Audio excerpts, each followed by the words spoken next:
Hi guys! Welcome back again to my YouTube channel. At kung bago ka pa lang sa akin channel, ako pala si GeL TV PH or just call me Ate GeL. And don't forget to subscribe my channel and click the notification bell para ma-notify ka sa aking mga upcoming videos. Salamat at napunta ka sa akin channel and don't worry, marami kang matututunan about YouTube. Lalo na kung small YouTuber ka pa lang na tulad ko. So for today, ang tutorial natin ay kung paano or saan pwede kumuha ng background music at sounds effect without copyright na pwede natin gamitin sa ating video or content. Importante na hindi copyright ang ating kinukuhang music para sa ating video dahil pag marami kang copyright, mahihirapan ka sa application ng iyong monetization at baka magkaroon ka pa ng copyright strike. At pag nagkaroon ka ng copyright strike, may possibility na ma-close ang channel mo. So, ano pang inaantay natin? Let's start! Ang first step ay punta ka lang sa kahit anong browser. Tulad nito, Google Chrome. Then, type mo lang yung youtube.com.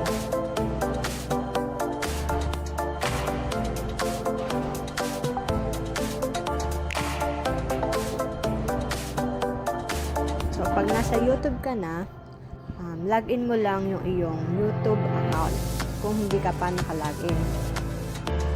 Yung sa akin, naka-automatic login na. Pagkatapos, i-click mo lang yung iyong profile pic sa upper right. Then, click Creator Studio.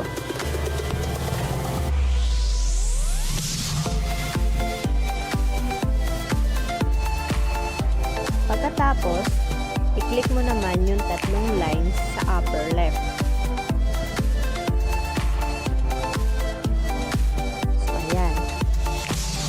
Nakikita mo na dyan yung dashboard, content, playlist, analytics, comments, subtitles, copyright, monetization, customization, and audio library.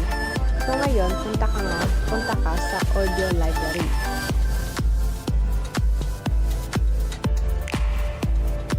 So, ayan na. Ito na yung mga free music na pwede natin kunin or i-download. So, mag-sample tayo ng isa.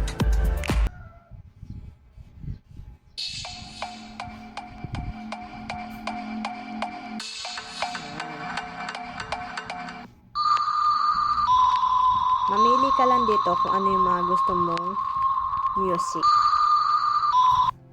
Ayan. Maraming pwedeng pagpilian dito. I-next mo lang siya dito. Ayan. Ayan. Then, may mga sounds effect din.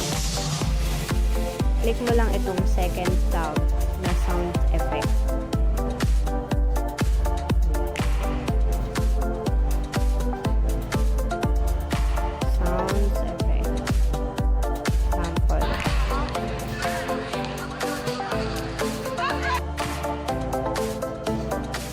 Halimbawa, nakapili ka na, i-click mo lang itong download.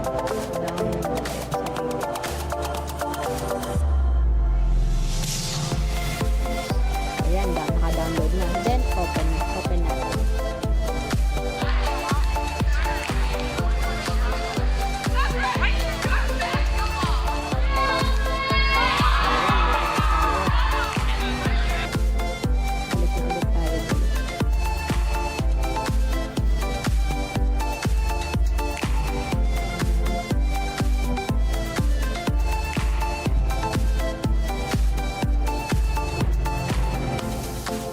Para ma-check kung talagang no copyright yung music, i-click lang natin yung license type, yung YouTube na logo. Halimbawa ito. So, nakalagay dito You're free to use this audio track in any of your videos, including videos that you monetize. No attribution is required. YouTube may credit the artist and link the audio library from your video and blah blah blah.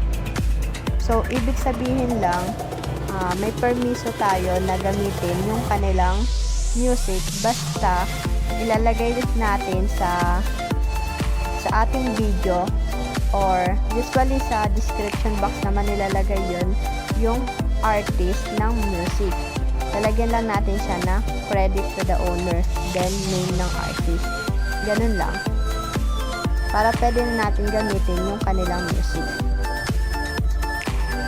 So, ganun lang guys. Dito tayo pwede kumuha ng mga no copyright music and sounds effect na pwede nating magamit sa ating mga video or content. I hope may natutunan naman kayo guys sa aking tutorial video. Thank you for watching.